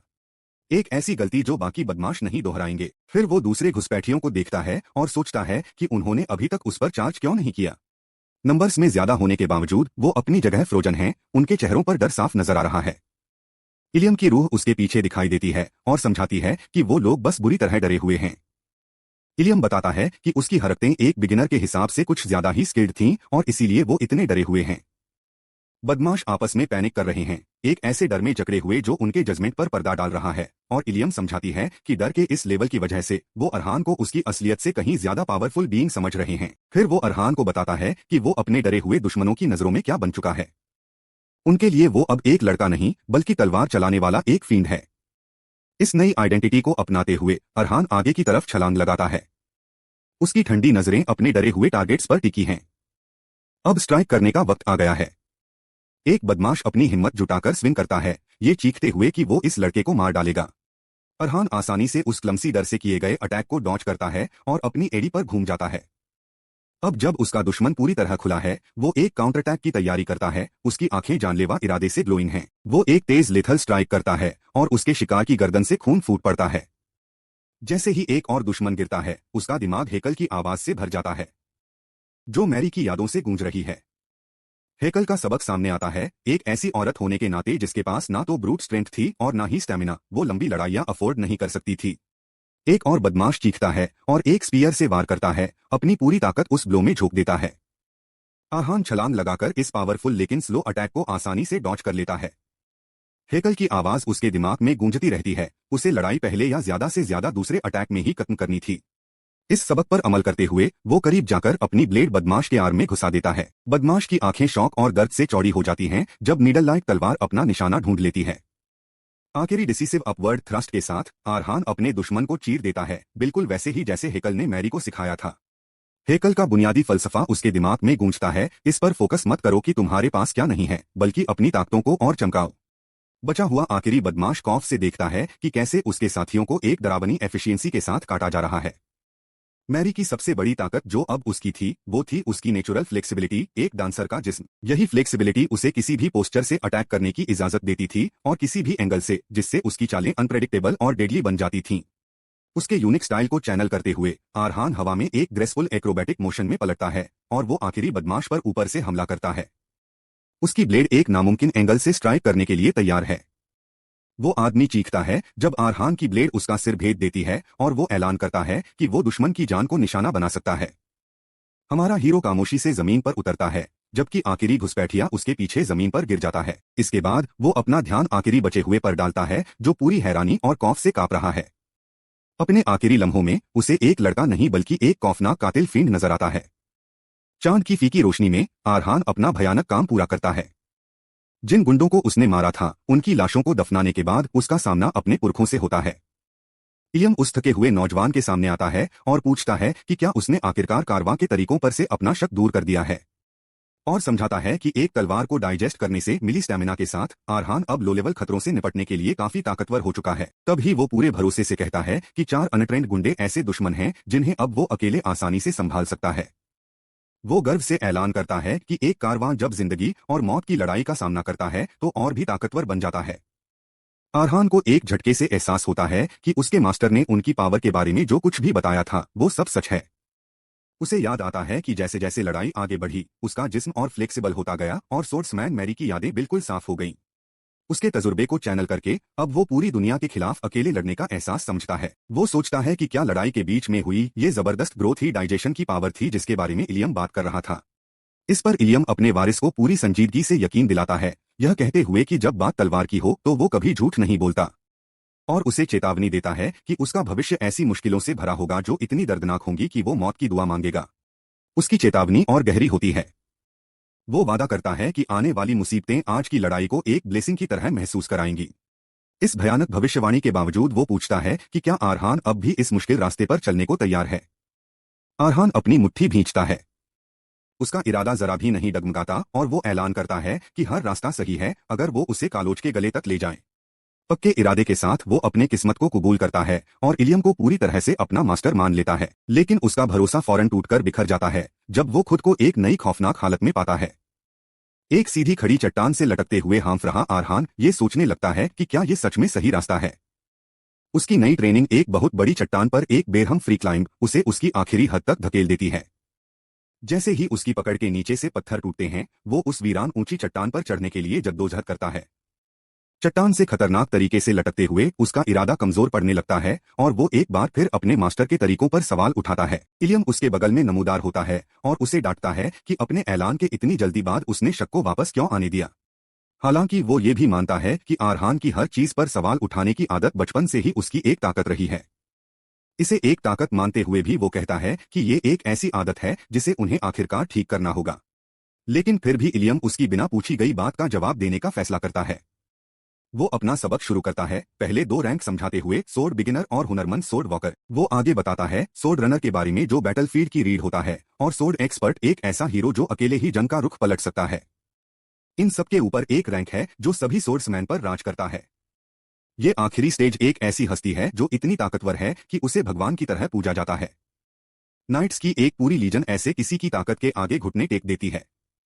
ये आखिरी मुकाम माइंड सोर्ड की कामयाबी सोर्ड मास्टर कहलाता है। फिर इलियम अपने वारिस से एक सवाल करता है, इन रैंक्स में से वो खुद को कहाँ का मानता है। आरहान मुस्कुराता है, ये मानते हुए कि उससे एक दिलेर जवाब की उम्मीद है, लेकिन वो अपना लेवल बहुत अच्छी तरह जानता है और समझाता है कि सोर्ड मास्टर बनने के लिए माना का इस्तेमाल करना जरूरी है, जिसके लिए एक वेसल चाहिए, एक दूसरा दिल जिसे माना हार्ट कहते हैं।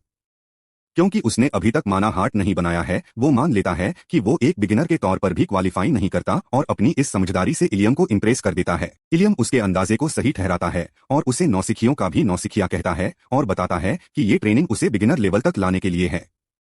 आरहान ये जानकर सन्न रह जाता है कि ये जानलेवा चढ़ाई सिर्फ एक माना हार्ट बनाने के लिए है।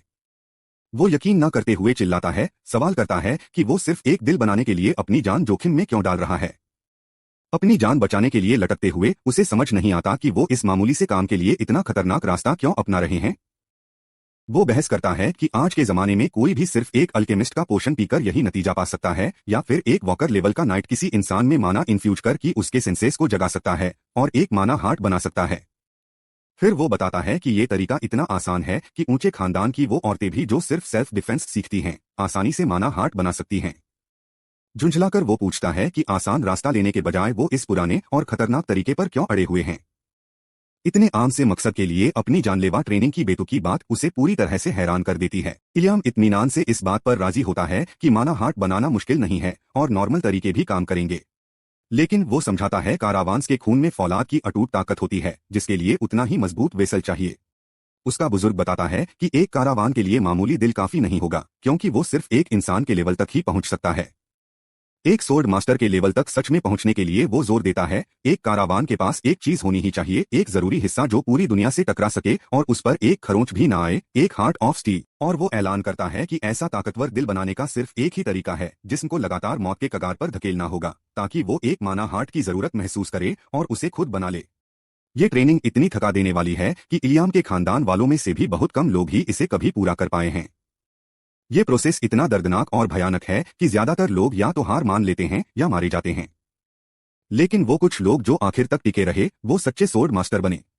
अंजाम और इनाम दोनों समझाने के बाद इलियाम गिरे हुए आरहान से पूछता है कि क्या उसे अब कोई मोटिवेशन महसूस हो रहा है। जैसे ही आरहान चट्टान को पकड़ता है, उसके अंदर एक इरादे की लहर दौड़ जाती है। एक जोरदार मुस्कान के साथ वो कहता है कि उसे थोड़े से ज्यादा मोटिवेशन महसूस हो रहा है। अपने वारिस के इरादे से खुश होकर इलियाम मुस्कुराता है और दोहराता है कि जब बात तलवार की हो तो वो कभी झूठ नहीं बोलता। वो आरहान से वादा करता है कि इस इम्तिहान से जो माना हार्ट वो बनाएगा वो सबसे अलग होगा। पूनम के चांद के नीचे सीन एक अलग जगह पर चला जाता है, वर्दी रीजन में कैंपबेल का पूर्वी गांव। एक लोकल टावर्न के अंदर ग्राहक कारावान के डरावने पश्चिमी गांव के बारे में अफवाहें फैला रहे हैं। एक आदमी बताता है कि वहां 1 साल से किसी को नहीं देखा गया और उसे एक डरावनी क्रीपी जगह कहता है। एक अफवाह फैल रही है कि उस गांव में कोई चीज रहती है। कहा जाता है कि ये चीज खतरनाक है, क्योंकि जितने भी बदमाश वहां गए हैं वो कभी वापस नहीं लौटे। इन गायब होने की थ्योरीज मॉन्स्टर वेव से लेकर नेक्रोमांसर तक हैं, लेकिन उन सबका नतीजा एक ही है। चेतावनी साफ है, अगर मरना नहीं चाहते तो पश्चिमी गांव से दूर रहो। एक दूसरी टेबल पर एक रहस्यमय नकाबपोश आदमी चुपचाप टावर्न की गपशप सुन रहा है। एक ऐसे गांव की कहानी से दिलचस्पी लेकर जहां जाने का मतलब मौत है, वो नकाबपोश आदमी अपना ड्रिंक नीचे रख देता है। वो आदमी चोगा पहने हुए है और उसके होठ पर एक साफ निशान है। वो खून पोंछता है, जो शायद हाल ही में हुई किसी लड़ाई का है, और टावर्न की चेतावनियों से उसे कोई फर्क पड़ता नहीं दिखता। एक पुरज़्म नजर के साथ वो रहस्यमय चोगा पहने आदमी फैसला करता है कि ये जानलेवा गांव उसके लिए बिल्कुल सही जगह है। आरहान को याद आता है पिछला 1 महीना जो उसने बेरहम ट्रेनिंग में गुजारा था, जिसमें सिर्फ अपने बाएं हाथ के सहारे चट्टान से लटकने जैसी कई मुश्किल एक्सरसाइजेज शामिल थीं। अपने पुरखे की निगरानी में उसने कारावान स्टार्क में घुसने वाले हर ट्रेसपासर से निपटा और साथ ही अपने जिस्म को उसकी आखिरी हद तक पुश किया। उसने अपनी फिजिकल ट्रेनिंग से होने वाले जबरदस्त मसल पेन को सहा और उन दिनों में भी बड़े बड़े पत्थर धकेले जब उसके लिए अपना हाथ उठाना तक मुश्किल था। एक भी दिन छोड़े बिना उसने अपनी पूरी ताकत उस मुश्किल रेजिमेन में झोंक दी जो उसके लिए बनाया गया था, और ताकतवर बनने की जिद में वो अपनी पूरी हिम्मत से आगे बढ़ता रहा। चट्टान पर उसकी पकड़ से उसका तनाव साफ जाहिर है। उसकी उंगलियों से पसीना टपक रहा है और बस इसी तरह 1 महीना गुजर गया। वो सोचता है कि क्या वो बेतुकी ट्रेनिंग एक माना हार्ट बनाने के लिए काफी थी। मायूसी में एक गहरी सांस लेते हुए वो मन ही मन मानता है कि अफसोस वो कामयाब नहीं हुआ। लेकिन जैसे ही उसकी नजर अपने हाथ पर पड़ती है, उसे एहसास होता है कि कुछ तो बदला है। माना हार्ट बनाने में नाकाम होने के बावजूद वो जानता है कि उसके अंदर एक बदलाव साफ तौर पर हो रहा है। ये बदलाव उसके नजरिए में है, जब वो गुंडों के साथ अपनी पिछली लड़ाइयों को याद करता है। सबसे अहम बदलावों में से एक ये है कि उसके सेंसेस अब बहुत ज्यादा शार्प हो गए हैं। उसकी आंखें अब आने वाले अटैक्स को एक नई गैरमामूली सफाई के साथ ट्रैक कर सकती हैं। लड़ाइयों के दौरान उसके सेंसेस इतने शार्प होते हैं कि वो हमलों की बौछार के बीच से भी बड़ी आसानी से निकल सकता है, और उसे एहसास होता है कि सिर्फ उसके 5 सेंसेस जैसे देखना और सुनना ही बेहतर नहीं हुए हैं। लड़ाई के हालात में फैसला लेने और ध्यान लगाने की उसकी काबिलियत में भी जबरदस्त सुधार आया है। वो अब अपने ब्लाइंड स्पॉट से होने वाले अटैक्स को भी आसानी से भांपकर डॉज कर लेता है, और उसकी पूरी कॉम्बैट एबिलिटी पहले के मुकाबले कहीं ज्यादा बढ़ गई है। वो पाता है कि जब भी वो नीडल चलाता है और किसी एक पॉइंट पर पूरी तरह फोकस करता है, तो बस एक पल के लिए उसके आसपास की दुनिया मुड़ जाती है। जैसे ही वो अपने दुश्मन पर झपटता है, एक अजीब चीज होती है। हाइपर फोकस की इस हालत में ऐसा लगता है जैसे वक्त खुद उसके अलावा हर किसी के लिए रुक गया हो। वक्त के धीमे होने का ये एहसास उसे मूव करने और काउंटर अटैक करने का मौका देता है, जबकि उसका दुश्मन अपनी जगह पर जमा हुआ सा लगता है। वो बड़ी आसानी से वार को डॉच करता है और जैसे एक रुके हुए पल में फासला तय कर लेता है। उसकी नामुमकिन स्पीड को देखकर दुश्मन की आंखें हैरानी से फैल जाती हैं। एकदम सही निशाने के साथ उसका हथियार अपनी मंजिल तक पहुंच जाता है। जानलेवा स्ट्राइक्स की एक सीरीज चलाते हुए उसकी आंखें ठंडी और टिकी रहती हैं। दुश्मन को एक साथ कई वाइटल पॉइंट्स पर चोट लगती है। वो आदमी वहीं ढेर हो जाता है, उसकी जिंदगी एक पल में खत्म हो जाती है। अरहन समझता है कि पहले के अरहन और अब के अरहन में सिर्फ एक चीज का फर्क है। ये अहम बदलाव उसकी इस नई नई मिली पावर का सोर्स ये है कि अब वो माना को महसूस कर सकता है। वो नीडल जो एक कंज्यूम की हुई तलवार से बना हथियार है, ट्रेनिंग सेशन के बाद जमीन पर पड़ी है। ट्रेनिंग ग्राउंड उन तलवारों से अटा पड़ा है जिन्हें वो कंज्यूम कर चुका है, जो धूल में कब्र के पत्थरों की तरह खड़ी हैं। हमारा हीरो इस बात पर हैरान है कि उसने ये मुकाम बिना माना हार्ट बनाए या स्वॉर्ड बिगिनर बने ही हासिल कर लिया। नीडल की पावर को मानते हुए भी वो ये भी मानता है कि उसकी खुद की तेज रफ्तार ग्रोथ सच में कमाल की है। अरहन अपने मास्टर से पूछता है कि जब वह आखिरकार अगले लेवल पर पहुंचेगा तो उसके पास कैसी पावर होगी। लियाम उसकी मौजूदा एबिलिटीज को मामूली कहता है, लेकिन पावर के उन स्टेजेस को समझाने के लिए राजी हो जाता है जो उसका इंतजार कर रहे हैं। वह समझाता है कि एक बार जब अरहन एक माना हार्ट बना लेगा और स्वॉर्ड बिगिनर बन जाएगा, तब उसे पावर की असली गहराइयों का अंदाजा होना शुरू होगा। और कहता है कि सिर्फ तभी वह उस नीडल के असली मालिक के बराबर की जमीन पर खड़ा होगा। बिगिनर बनने के बाद अगला कदम माना हार्ट से निकले एक पाथ का इस्तेमाल करके अपनी फिजिकल एबिलिटीज को बढ़ाना है। यह किसी को सुपर ह्यूमंस के दायरे में पहुंचने की इजाजत देता है, एक ऐसा लेवल जिसे स्वॉर्ड वॉकर के नाम से जाना जाता है। लियाम सख्ती से आगाह करता है कि भले ही यह अगला स्टेज हो, लेकिन एक बिगिनर और एक स्वॉर्ड वॉकर के बीच पावर का फासला बहुत बड़ा होता है। अरहन सिर हिलाकर कहता है कि वह समझ गया। अपने नए तेज सेंसेस का इस्तेमाल करते हुए वह फिर अपने मास्टर से पूछता है कि क्या एक ताकतवर मौजूदगी का उसका अंदेशा सही है, और पूछता है कि जो आदमी हाल ही में टेरिटरी में दाखिल हुआ है और पास में ही बस गया है, क्या वह खंडहरों के बीच एक चोगा पहने रहस्यमयी आदमी बैठा है। उसकी तलवार उसके सामने जमीन पर पड़ी है और वह एक ताकतवर लाल और नीले रंग का आभामंडल ऑरा छोड़ता है। वह रहस्यमयी स्वॉर्ड वॉकर खुद को जाहिर करता है, उसकी थकी हुई लेकिन तेज नजरें सामने टिकी हैं। लियाम उसके डर को सही बताता है और बताता है कि वह आदमी एक बिल्कुल अलग लेवल पर है और अपनी मौजूदा हालत में अरहन उसके सामने एक सेकंड भी नहीं टिक पाएगा। पावर में इतने बड़े फर्क के बावजूद अरहन खुद को संभालता है और हालात पर नजर रखने और सबसे बुरे के लिए तैयार रहने का फैसला करता है। लियाम सबसे समझदारी भरा रास्ता सुझाता है, टेरिटरी छोड़ दो ताकि एक ऐसी लड़ाई से बच सको जिसे तुम जीत ही नहीं सकते। लेकिन अरहन इस ख्याल को साफ तौर पर ठुकरा देता है और कहता है यह कोई ऑप्शन नहीं है। वह अपने वीरान तबाह हो चुके घर की तरफ देखता है, उसकी दर्दनाक हालत को मान लेता है। फिर भी वह ऐलान करता है कि यही वह इकलौती जगह है जहां सबकी यादें बसी हैं और वह इसे कभी नहीं छोड़ेगा। लियाम खामोश हो जाता है, उसके चेहरे पर एक हल्की मुस्कान है क्योंकि वह अपने वारिस के मजबूत इरादे को पहचान लेता है। अपना इरादा पक्का कर अरहन आने वाले खतरे का सामना करने के लिए मुड़ता है। उसका पुरखा उस नौजवान का हौसला बढ़ाते हुए कहता है कि उसे और ताकतवर बनना होगा और एक कड़वी सच्चाई बताता है, इस किंगडम में सिर्फ ताकतवर के पास ही जवाब होते हैं और इस घर को बचाने की उसकी यह मामूली ख्वाहिश एक ऐसी लग्जरी है जिसे वह अभी अफोर्ड नहीं कर सकता। लियाम उसे सलाह देता है कि वह उन जज्बातों का इस्तेमाल करे जो वह अभी महसूस कर रहा है, उसका इरादा, उसका गम, उसका गुस्सा, ताकि जो वह चाहता है उसे हासिल कर सके। उसे इस नई आजमाइश को अपनी ताकत बनाना होगा और खुद को फौलाद की तरह सख्त बनाना होगा। और उसे इतना ताकतवर बनना होगा कि फिर कभी कोई उसकी बातों पर हंसने या उसकी मर्जी को चैलेंज करने की हिम्मत ना करे। वह सोचता है कि क्या यह उसके मास्टर की बातों का असर था जो अब वह नीले आभामंडल ऑरा से चमकती एक तलवार का सामना कर रहा है। तभी वह स्वॉर्ड वॉकर उसके सामने आ जाता है, अपनी तलवार उसकी तरफ करके, और उसे आगाह करता है कि भागने के बारे में सोचना भी मत। उस ताकतवर घुसपैठिए की तलवार एक भारी माना से चमक रही है। स्वॉर्ड वॉकर एक खौफनाक अल्टीमेटम देता है, मुझे अपनी पीठ दिखा और मैं तुझे उसी जगह काट डालूंगा। अपनी मौजूदा काबिलियत से कहीं ज्यादा ताकतवर दुश्मन का सामना करते हुए अरहन को एहसास होता है कि एक अनचाही और जानलेवा आजमाइश आ पहुंची है। जब से उस रहस्यमय आदमी ने उसके वीरान इलाके में रहना शुरू किया, अरहन का एक नया डेली रूटीन शुरू हो गया। और यूं उसके दिन उस अजीब आदमी को दूर से देखने में गुजरने लगे जो उस उजड़े हुए गांव में घूमता रहता था। इस लगातार की निगरानी से उसे उस अजनबी की आदतों के बारे में कुछ बातें पता चली। एक तो यह कि इतने सारे खाली घर होने के बावजूद वो आदमी किसी भी चीज को हाथ नहीं लगाता था और उन मालिकों की प्रॉपर्टी की इज्जत करता था जो वहां नहीं थे। और वो एक बहुत ही सादा जिंदगी जी रहा था, बस अपने साथ लाए हुए कुछ सामान के सहारे।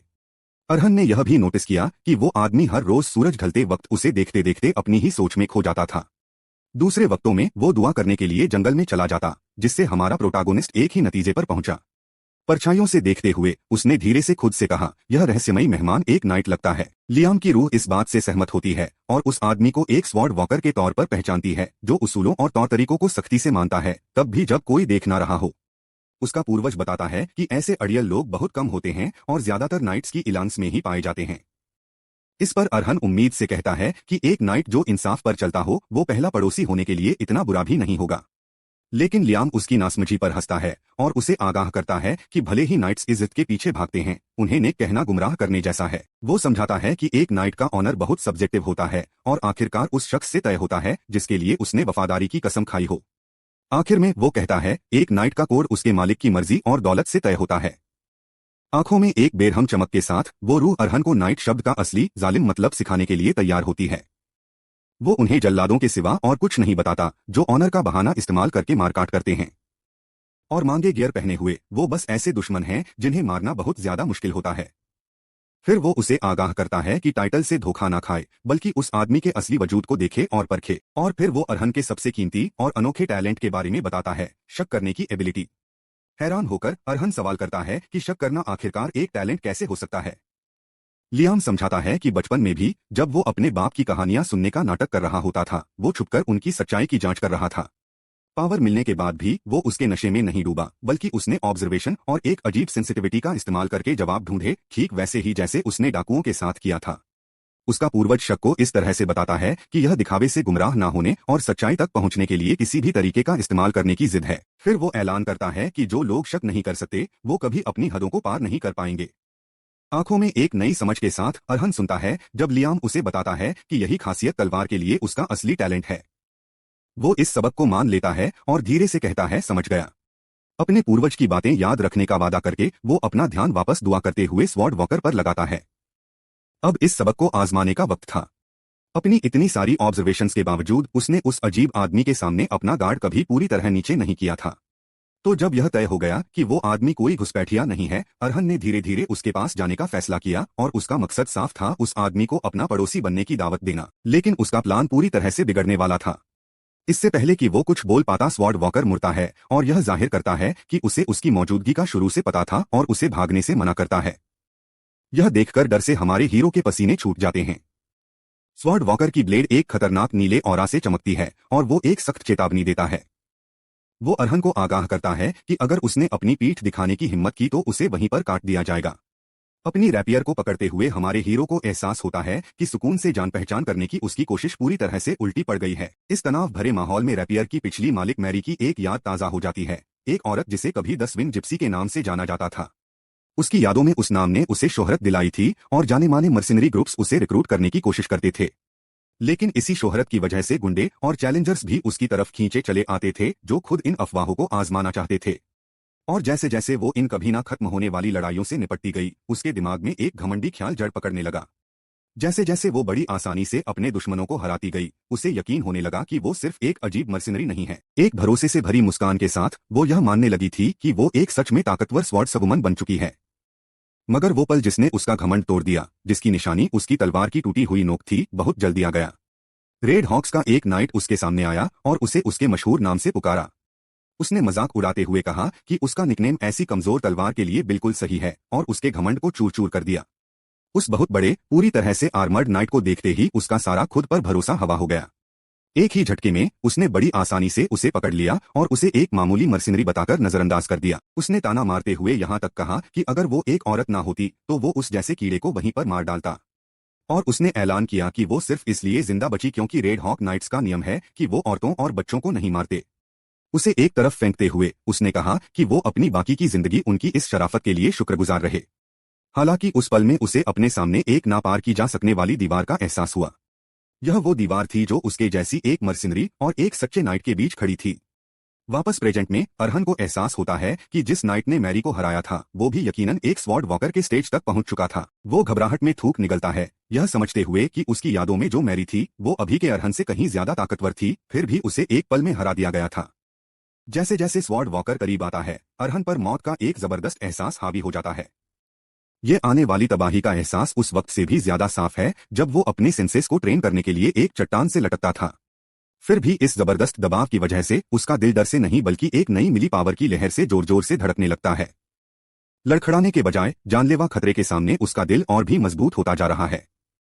उसकी आंखें नीली रोशनी से चमक उठती हैं जब उसे एहसास होता है कि उसका परसेप्शन इवॉल्व हो गया है और अब आखिरकार वो उसे देख सकता है। अब वो एक सुपर ह्यूमन के दायरे को महसूस कर सकता है, एक ऐसी पावर जो सिर्फ स्वॉर्ड वॉकर के लेवल वालों के लिए ही एक्सेसिबल है।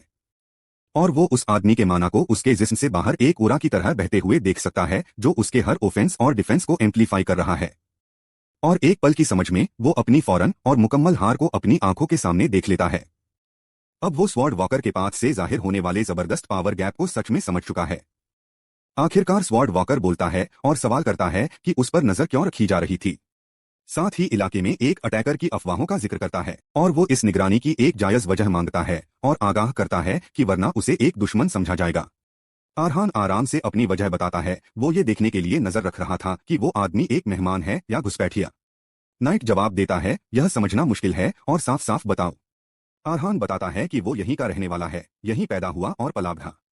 और फिर बताता है कि कैसे 1 साल पहले उसका गांव बर्बाद हो गया और उसके पड़ोसी गायब हो गए जब वो दूर था। स्वॉर्ड वॉकर सुनता है जब आरहान बताता है कि तब से बारबेरियंस ने हमला कर दिया है जिससे गांव और उसकी अपनी जान खतरे में है। अपने शब्दों को ध्यान से चुनते हुए वो दावा करता है कि उसने पिछले सभी इंट्रोडर्स से खुद ही निपटा है और बड़ी चालाकी से अपनी अनोखी एबिलिटीज की डिटेल्स को छुपा लेता है। उसके बाद वो साफ करता है कि उसने दूर से नजर सिर्फ इसलिए रखी क्योंकि नाइट की पावर इतनी ज्यादा थी कि जरा सी लापरवाही का मतलब सीधी मौत होता। फिर वो अपना सीधा साधा 2 हिस्सों वाला प्लान बताता है। अगर वो मेहमान होता तो उसे पड़ोसी बनने की दावत देना, या अगर वो घुसपैठिया होता तो एक नई स्ट्रेटेजी बनाना। इस पर स्वॉर्ड वॉकर उसके इरादे पर सवाल उठाता है और पूछता है कि क्या वो सच में लड़ने के लिए तैयार था, यह जानते हुए भी कि उनकी स्किल्स में जमीन आसमान का फर्क है। लेकिन आरहान अपनी बात पर अड़ा रहता है और ऐलान करता है कि इस जमीन से उसकी जिंदगी भर की यादें जुड़ी हैं और यह इतनी कीमती है कि इसे यूं ही नहीं छोड़ा जा सकता। नाइट का सख्त चेहरा एक पल के लिए बदल जाता है। वो साफ तौर पर उस जवान लड़के के यकीन को देखकर हैरान है। वो उस जमीन से उसके गहरे रिश्ते को मानता है और धीरे से उन शब्दों को दोहराता है, एक कीमती जगह। एक नई समझ भरी नजरों से स्वॉर्ड वॉकर कहता है कि छोटे मालिक ने साफ तौर पर बहुत मुश्किलें झेली हैं। वो इस बात को मान जाता है कि अगर उन्हें पड़ोसी बनना है तो अब उसे भी अपनी बात साफ कर देनी चाहिए। और वो उससे अपना हथियार म्यान में रखने को कहता है ताकि वो खुलकर बात कर सकें। चेहरे पर परछाई लिए लियम की आवाज उसके ज़हन में गूंजती है जो उसे याद दिलाती है कि फौलाद जैसा दिल सिर्फ खुद को बार बार मौत के मुंह में धकेलने से ही बनता है। उसके पूर्वज का वो चुनौती भरा सवाल कुछ जोश आया उसकी यादों में फिर से गूंजता है और उसके इरादे को रखता है। और इसलिए सुकून की चाह के बावजूद आरहान माफी मांगता है और अपनी तलवार नीचे करने से इनकार कर देता है। वो समझाता है कि वो अभी भी एक नाइट पर पूरी तरह भरोसा नहीं कर सकता और उसे अपनी हिफाजत के लिए अपने हथियार की जरूरत है। स्वॉर्ड वॉकर इस बात की बेमतलब होने की तरफ इशारा करता है और कहता है कि ये छोटी सी तलवार उसके सामने किसी काम की नहीं है। फिर वो अपनी उलझन बताता है। एक नाइट होने के नाते ऐसे टकराव में पहले अपनी तलवार म्यान में रखना उसके ऑनर को ठेस पहुंचाएगा। आरहान उसका कोड समझता है लेकिन मजबूती से कहता है कि वो भी पीछे नहीं हट सकता। कार्लोस के सामने डर से घुटने टेकने की याद उसके जहन में कौंध जाती है। पूरी तरह से हार मान लेने का वो पल। अपनी चमकती आंखों में पक्के इरादे के साथ वो ऐलान करता है कि उसने कसम खाई है कि वो फिर कभी डरकर घुटने नहीं टेकेगा और लड़ाई शुरू होने से पहले ही हार नहीं मानेगा।